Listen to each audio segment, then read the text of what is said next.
Cold war 1947 সাল থেকে 1991 সাল পর্যন্ত দীর্ঘ ৪৫ বছর ধরে চলা এক ভিন্নধর্মী যুদ্ধ, যেই যুদ্ধে সরাসরি লড়াই না করে রাজনৈতিক, অর্থনৈতিক, আদর্শিক ও কৌশলগতভাবে প্রভাব বিস্তার করেছিল।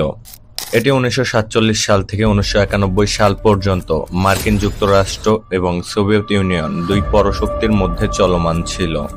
যদিও এই কোল্ড ওয়ার বা স্নায়ুযুদ্ধ 1991 সালে সোভিয়েত ইউনিয়নের পতনের মাধ্যমে আনুষ্ঠানিকভাবে শেষ হয়েছিল, কিন্তু আসলেই কি 1991 সালে স্নায়ুযুদ্ধ শেষ হয়ে গিয়েছে?